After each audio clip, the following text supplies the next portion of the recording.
بسم اللہ الرحمن الرحیم۔ السلام علیکم۔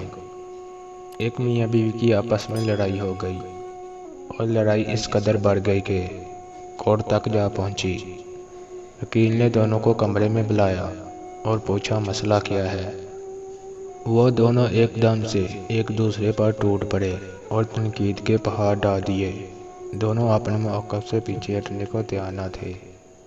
وکیل نے دونوں کو دل کی بڑاس نکالنے دی اور چپ کر کے بیٹھ گیا اور لڑائی ختم ہونے کا انتظار کرنے لگا۔ جب دونوں تھک کر بیٹھ گئے تو وکیل بولا، اچھا تم دونوں نے ایک دوسرے کی خامیاں بیان کی ہیں، اب ایک دوسرے کی خوبیاں بیان کرو۔ دونوں ہی خاموش ہو کر بیٹھ گئے۔ وکیل سمجھ گیا ان کو ایک دوسرے پر اتنا شدید غصہ ہے کہ ایک دوسرے کی کوئی اچھی بات یاد ہی نہیں۔ اس نے ان دونوں کو ایک ایک کاغذ دیا اور بولا، دونوں ایک دوسرے کی خوبیاں اس پر لکھو۔ کافی دیر تک دونوں خاموش رہے۔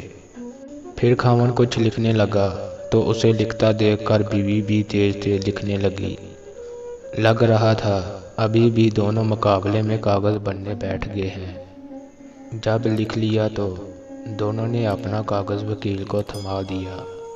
وکیل نے بیوی والا کاغذ شوہر کو دیا اور شوہر والا کاغذ بیوی کو تھما دیا اور دونوں کو کہا، پڑھو۔ پڑھتے ہی دونوں کی آنکھوں سے آنسو نکل آئے اور ایک دوسرے کی تعریف سن کر بہت خوش ہوئے۔ کمرے کی فضا ایک دم سے تبدیل ہو گئی۔ ایسا لگ رہا تھا جیسے وہاں تو کبھی کوئی لڑائی ہی نہ ہوئی ہو۔ وکیل کا فرض پورا ہو چکا تھا۔ وہ لڑتے ہوئے وہاں آئے تھے اور ہنستے مسکراتے وہاں سے باہر نکلے۔ کائنات کے بڑے بڑے مضامین نہ پڑھو، بلکہ چھوٹی چھوٹی باتوں پر توجہ دو۔ اس کو راضی رکھو جو ہم سفر ہے، چاہے وہ ہم خیال نہ بھی ہو۔ دوستو، آپ نے ابھی تک میرا چینل سبسکرائب نہیں کیا تو میرے چینل کو سبسکرائب